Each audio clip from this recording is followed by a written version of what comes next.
Welcome to my YouTube channel DD education centre. मैं हूं धीरज गुप्ता और हम लोग पढ़ रहे हैं कक्षा 10 के गणित में द्विघात समीकरण। आज के इस वीडियो में द्विघात समीकरण में प्रश्नावली 4.1 के दूसरे सवाल में जो 1 से लेकर 4 तक के सवाल हैं उसको हल करेंगे और सीखेंगे। तो आइए वीडियो को शुरू करते हैं। तो देखिए आपका द्विघात समीकरण में प्रश्नावली 4.1 में दूसरा सवाल है आपका, निम्न स्थितियों को द्विघात समीकरण के रूप में निरूपित कीजिए।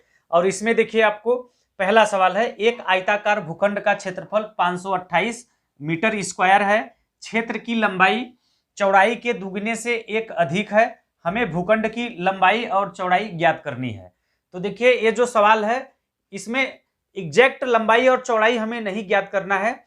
इस सवाल के आधार पे हमें द्विघात समीकरण के रूप में निरूपित करना है, यानी हमें एक द्विघात समीकरण प्राप्त करना है जो सवाल दिया है उसके आधार पर। तो आइए सवाल को हल करते हैं और सीखते हैं। तो आपका देखिए जैसा सवाल कह रहा है सबसे पहले उसको ध्यान से पढ़िए। एक आयताकार भूखंड का क्षेत्रफल 528 मीटर स्क्वायर है, या इसको वर्ग मीटर भी हम पढ़ते हैं। तो कोई आयताकार भूखंड है, तो मान लीजिए आपका कोई ऐसा आयताकार भूखंड है, हम चित्र बना रहे हैं आयत का। कोई आपका ये आयताकार भूखंड है और इसका क्षेत्रफल है 528 मीटर स्क्वायर, यानी ये जो इसका पूरा क्षेत्रफल होगा, एरिया होगा, वो कितना होगा 528 वर्ग मीटर या मीटर स्क्वायर। और फिर कह रहा है क्षेत्र की लंबाई जो है चौड़ाई के दुगने से एक अधिक है, क्षेत्र की लंबाई चौड़ाई के दुगने से एक अधिक है, तो हमें भूखंड की लंबाई और चौड़ाई ज्ञात करनी है। तो यहां से देखिए मान लीजिए कि माना भूखंड की चौड़ाई x मीटर है। क्या कीजिए आप यहां से मान लीजिए सबसे पहले कि माना भूखंड की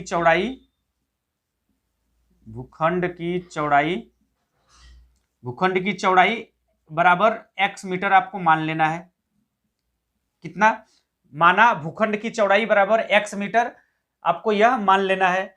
और फिर आपका देखिए लंबाई क्या कर रहा है, क्षेत्र की जो लंबाई है चौड़ाई के दुगुने से एक अधिक है, तो आपका देखिए लंबाई क्या हो जाएगा, हमने चौड़ाई मान लिया कितना x मीटर, तो आपका देखिए लंबाई क्या हो जाएगा, ध्यान से समझिएगा। जो लंबाई है, लंबाई कह रहा है कि लंबाई चौड़ाई के दुगुने से, चौड़ाई कितना माना है हमने, x मीटर माना है, तो लंबाई कह रहा है सवाल में कि लंबाई जो है चौड़ाई के दुगुने से एक अधिक है। चौड़ाई आपका कितना है, x है, चौड़ाई के दुगुने से, तो 2 से इसमें गुणा कर देंगे, तो चौड़ाई के दुगुने से एक अधिक है, यानी +1 कर देंगे। ये हमारा है लंबाई। सवाल में ऐसा कर रहा है कि क्षेत्र की लंबाई चौड़ाई के दुगुने से एक अधिक है, तो हमने यहाँ पे लंबाई बराबर चौड़ाई के दुगुने से एक अधिक दिखा दिया। तो यहां से देखिए चौड़ाई हमने मान लिया है x मीटर और लंबाई हमें मिल जाएगा 2x + 1 मीटर। बात को ध्यान से समझिएगा, मीटर। अब देखिए आपको भूखंड का क्षेत्रफल भी आपको दे रखा है कितना, 528 वर्ग मीटर या मीटर स्क्वायर। तो आपका देखिए चौड़ाई जो है ये आपका x मीटर हमने माना है, और आपका लंबाई कितना, लंबाई आपका 2x + 1 हो जाएगा सवाल के आधार पे, 2x + 1 मीटर, और आपका चौड़ाई कितना हो जाएगा x मीटर। तो देखिए आयत है, तो भूखंड का क्षेत्रफल बराबर क्या होता है, लंबाई गुणे चौड़ाई होता है कि नहीं। भूखंड का क्षेत्रफल बराबर होता है लंबाई गुणे चौड़ाई। तो आप लिख लीजिए भूखंड का क्षेत्रफल बराबर, भूखंड का क्षेत्रफल बराबर होता है आपका लंबाई गुणे चौड़ाई, लंबाई गुणे चौड़ाई। और फिर देखिए भूखंड का क्षेत्रफल सवाल में कितना दिया है, 528 वर्ग मीटर। तो भूखंड का क्षेत्रफल की जगह पे हो जाएगा आपका 528 और बराबर हो जाएगा लंबाई गुणे चौड़ाई। लंबाई कितना है हमारा, लंबाई है आपका 2x + 1, तो लंबाई की जगह पे लिख दीजिए 2x + 1, और आपका चौड़ाई कितना है, चौड़ाई है हमने माना है x मीटर, तो आप x से इसमें गुणा कर दीजिए। और फिर इसके बाद देखिए इसको गुणा करके इधर लिख लीजिए, तो आपका हो जाएगा 528 बराबर x का इसमें गुणा होगा तो x का 2x में करेंगे तो आपका हो जाएगा 2x स्क्वायर प्लस x का गुणा 1 में करेंगे तो आपका हो जाएगा x। और फिर देखिए आपको क्या करना है, ये जो 528 है इसको उस साइड पक्षांतर कर देना है, तो इस साइड बचेगा आपका 528 को उस साइड कर देंगे तो इधर बचेगा केवल 0 बराबर 2x स्क्वायर प्लस x, और ये प्लस 528 है, इस साइड जब आएगा तो -528 हो जाएगा, ऐसा लिख सकते हैं। या इसी को देखिए आप ऐसा भी लिख सकते हैं, ये जो है इसको इस साइड 0 को उस साइड कर दीजिए, तो आपका देखिए क्या हो जाएगा 2x स्क्वायर प्लस x -528 बराबर 0। तो देखिए हमें क्या करना था, द्विघात समीकरण के रूप में निरूपित कीजिए। तो देखिए इस सवाल को हल करते हुए हमने द्विघात समीकरण के रूप में निरूपित कर दिया। आपका ये क्या है, ये देखिए A x square plus B x plus C के जैसा दिख रहा है कि नहीं, 2x square plus x minus 528 बराबर 0। तो हमें यही करना था कि निम्न स्थितियों को द्विघात समीकरणों के रूप में निरूपित कीजिए। तो पहले सवाल को देखिए हमने बाकायदा द्विघात समीकरण के रूप में निरूपित कर दिया है और दिखा दिया है। बस यहीं तक आपको सवाल को हल करना होता है, इस टाइप के सवाल को, क्योंकि सवाल में कह दिया है कि द्विघात समीकरण के रूप में निरूपित कीजिए। तो हमने द्विघात समीकरण के रूप में निरूपित कर दिया, यही आपका उत्तर हो जाएगा। जहां पे यक्स क्या है आपका, इस भूखंड की चौड़ाई है, इस भूखंड की चौड़ाई है मीटर में। यहां पे आप नीचे लास्ट में लिख भी सकते हैं कि ये जो समीकरण है इसमें क्या, जहां एक्स मीटर भूखंड की चौड़ाई है, आप सेंटेंस को पूरा लिख सकते हैं कि जहां एक्स मीटर में भूखंड की चौड़ाई है। तो ये देखिए पहला सवाल हमारा हल हो गया। आपको स्क्रीनशॉट लेना है तो स्क्रीनशॉट ले लीजिए, फिर उसके बाद हम अगले सवाल को हल करते हैं और सीखते हैं। और फिर देखिए दूसरे सवाल में, दूसरा सवाल है आपका, दो क्रमागत धनात्मक पूर्णांकों का गुणनफल 306 है। हमें पूर्णांकों को ज्ञात करना है, हमें पूर्णांकों को ज्ञात करना है। तो इस सवाल को देखिए हमें पूर्णांक ज्ञात नहीं करना है, हमें केवल इस सवाल के आधार पे द्विघात समीकरण के रूप में बदलना है। हमें एक द्विघात समीकरण प्राप्त करना है इस सवाल को देखते हुए। तो देखिए सवाल में क्या करा, दो क्रमागत धनात्मक पूर्णांकों का गुणनफल 306 है और हमें पूर्णांकों को ज्ञात करना है। तो देखिए इस सवाल को कैसे हल करेंगे, बात को समझिए।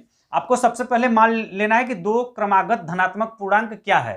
तो यहां से हम क्या करेंगे, सबसे पहले हम मान लेंगे कि माना दो धनात्मक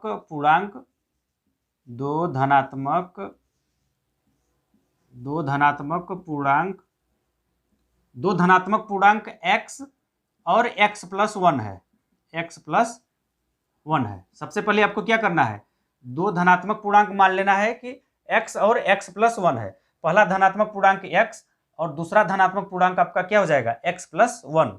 जैसे मान लीजिए पहला धनात्मक पूर्णांक आपका 5 है तो दूसरा धनात्मक पूर्णांक हो जाएगा 6। 5 और 6 दो क्रमागत धनात्मक पूर्णांक हमेशा लेना है। तो मान लीजिए x का मान 5 आएगा तो ये x प्लस 1 6 हो जाएगा। अगर मान लीजिए x का मान 3 है तो x प्लस 1 क्या हो जाएगा, 4 हो जाएगा। तो हमें सबसे पहले क्या करना है कि दो धनात्मक पूर्णांक मान लेना है, x और x प्लस 1 है। और सवाल में कह रहा है कि दो क्रमागत धनात्मक पूर्णांकों का गुणनफल, यानी जो दो धनात्मक पूर्णांक है उनका गुणनफल 306 के बराबर है। सवाल में ऐसा कह रहा है कि दो धनात्मक पूर्णांकों का गुणनफल 306 है। तो यहां से देखिए सवाल के अकॉर्डिंग हमारा पहला धनात्मक पूर्णांक x है और दूसरा धनात्मक पूर्णांक x प्लस 1 है और इन दोनों का गुणनफल 306 दिया हुआ है, इन दोनों का गुणनफल 306 दिया हुआ है। तो हम क्या करेंगे, इन दोनों के गुणनफल को 306 के बराबर दिखा देंगे। पहला धनात्मक पूर्णांक इंटू दूसरा धनात्मक पूर्णांक बराबर इन दोनों पूर्णांकों का गुणनफल कितना है, 306 है। तो हम 306 के बराबर दिखा देंगे। अब इसको हल कर लेंगे और हल करके एक द्विघात समीकरण प्राप्त कर लेंगे, हमें आंसर मिल जाएगा।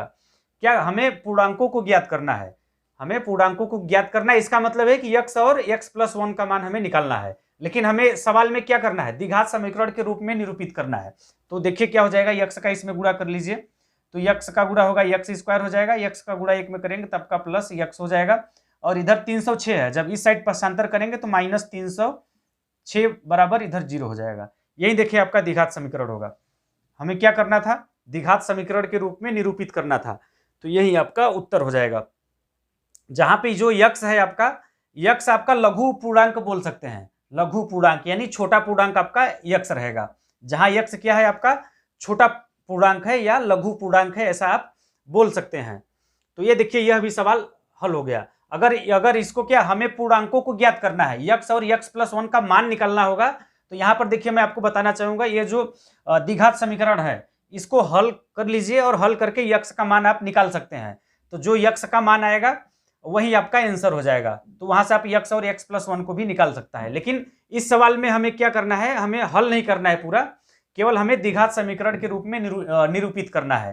तो देखिए हमने द्विघात समीकरण के रूप में निरूपित कर दिया है।